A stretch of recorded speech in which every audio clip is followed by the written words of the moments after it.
for this one. Ivan's alignment is popping right now.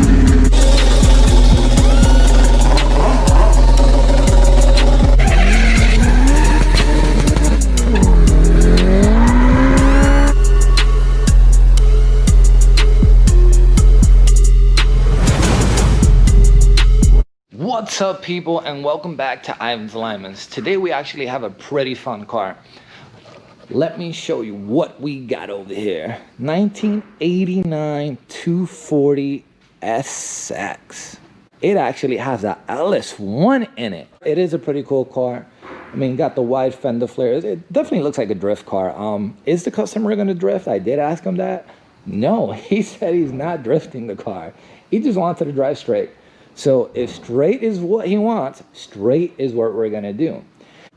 I'm gonna jack it up higher so we could get started with the rear wheels. Remember, people, every time you align a car, you start from the rear. If you want to adjust the front camber before touching the rear, you could do that as well. But I just like starting from the rear. I already compensated the car, so this is what it looks like. The front camber, we got -2.9 on the left side. We got -3.1 on the right side. As for the rear, we got -2.7 on the right side. We got -2.3. Customer wants it at 2 degrees on the rear and 3 degrees on the front.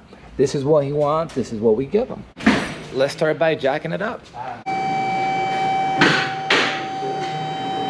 Okay, guys, one of the first things we're gonna do, our slip plates are locked. Do not forget, always unlock your free plates.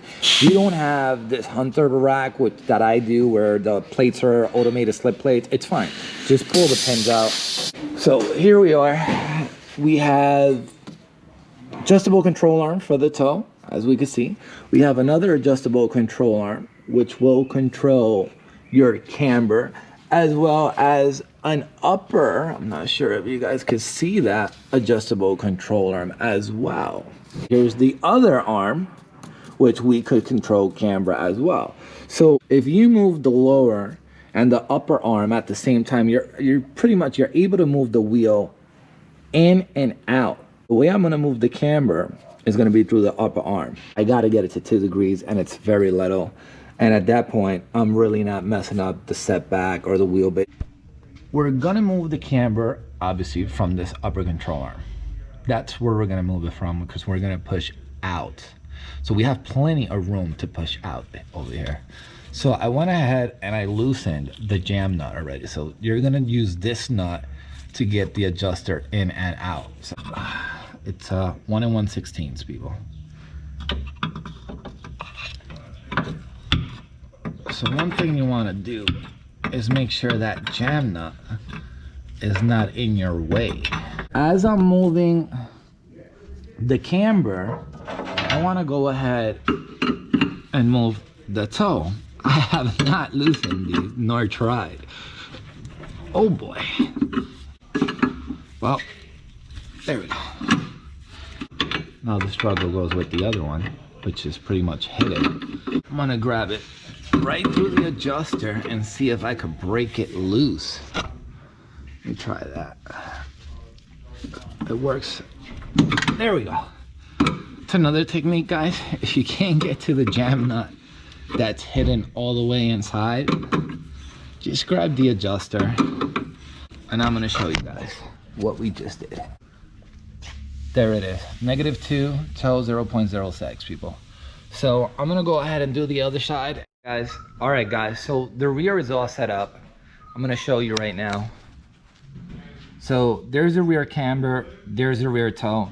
Look guys, if it went from 7 to 8, it's not a huge difference. If it went from 7 to 6, not a huge difference. I mean, when you sit in the car, everything's gonna change. The geometry of the car is gonna change. It's never gonna stay the same. So I already set the rear up, so I'm gonna go to make additional measurements, right? Because I just wanna make sure that for the most part, everything on the rear is pretty fine. So as you see, got the rear set back, -0.15. It's not gonna get better than that. Like I said, axle offset is 0, so that means my rear axle is perpendicular to the front of the car. That's perfectly fine. My lateral offset, if you notice, -0.15, -0.14, that is on point, perfect. Front wheel is 9 and 9, so we're going into inches. My wheelbase, this is why your setback is going to be off, because over here I'm 97.5, over here I'm 97.7. Pretty much the wheelbase is all because of the front caster. That's what it really is, people, because it has on the, I'm going to show you guys in a minute what I'm trying to explain over here. That's how you have a front setback of 0.27 as well. So we know the rear is set, so I'm going to the front. So we're at 7.9 and we're 8 degrees, right? Cast. The camber, he wants it at 3 degrees. So let me just show you guys what I was talking about. So this torsion arm right here, this will control caster. It connects to the lower control arm. Obviously your tie rod controls toe. Anyways, guys, from this bar, you could pull and push. At the same time you're changing caster, you will change your wheelbase. Why? Because it is pulling the wheel forward. As for the caster, I am going to move the right side a little bit just to compensate for the crown of the road. Or I might go less on the left side. The left side is 8 degrees and my right side is actually 7.9. So it's a little tight. Let me see. Okay, there we go. Guys, you cannot set front camber and caster without having a brake depressor on. You have to have a brake depressor on to be able to do camber and caster. Why? It's very simple. If the brake depressor is not on, you pull down that caster bar, the wheel will literally just shift on you a lot more than what it's supposed to, and then your caster ratings are going to be off. I got it at -2.8, -2.9. You're probably asking, hey Ivan, I thought you said 3 degrees. Once I sit in the car, I'm exactly at 3 degrees. Caster 7.2, 7.4, that's great. A little bit of more caster on the right side, that's going to fight the crown of the road. The toe is pretty much at 0.05 on both sides. Steering wheel is not locked. So here's another thing, guys, that I encounter over and over and over. A lot of these guys with the project cars, they just throw in the rack and pinion and they do not center it, right? So one thing you could do, one thing I do, I actually align it with the steering wheel unlocked and kind of match the same amount of treads on both sides. Now, why do I do that? That now you're gonna have the same amount of turns on lock.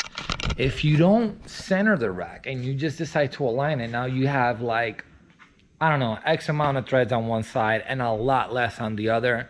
You don't want that, right?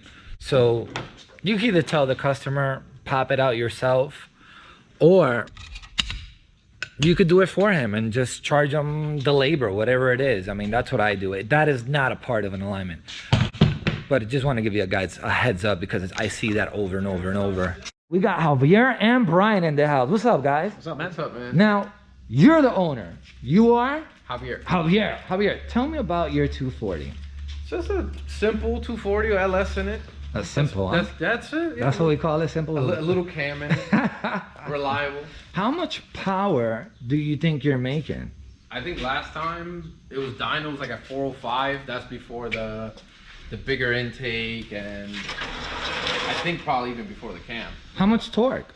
That I don't know. That you know. I still gotta take it to the dyno. What kind of tranny you have on it? T56. T56. Okay. Yep. Cool. How long did it take you to build it? 7 months, 6 months. 7 months to build the whole car. That's what I call a build. Shit. I wish I could build a car that quick and start beating on it. Well, the car is all set, all aligned. Now it's going to be the most interesting and funnest part, the test drive. You ready, Javier? Let's do it. Let's do it. All right, Javier, you're going to be the cameraman. Got it. All right, so we got the turning radius on point. Oh, I like the clutch. Nice and comfortable. Twin disc. Really? Yeah. It feels so easy. I mean, maybe because I got my RX-7 with the twin disc, right?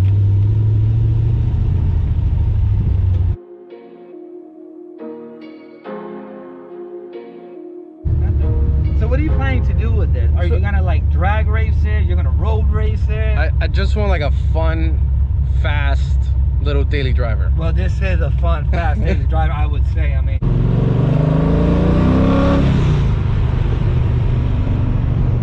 I like it.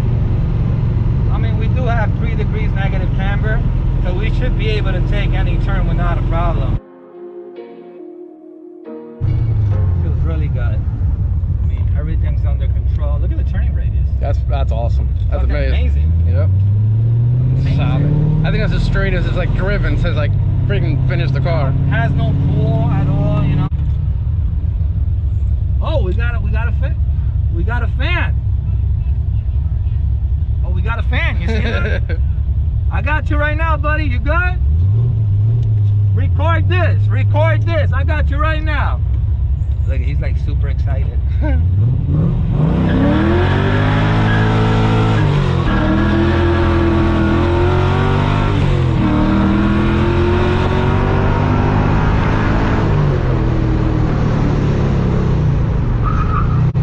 I guess the four piston calipers I guess stopped. It's all right. It stopped. Well, you saw that we had a fan out there for the 240. You should have told him to subscribe. People, this thing is as straight as it could be. I definitely approve this car. It is doing its thing. Man, it felt great. Yep. How do you feel it, Javier? Solid, man.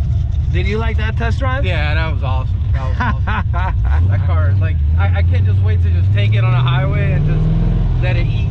Man, this thing on third gear was pulling like a motherfucker. Amazing, bro. Anyways, Javier, thanks for letting me drive your car. It was definitely a pleasure. Feels unbelievable. Anyways, guys, don't forget, like the video, subscribe.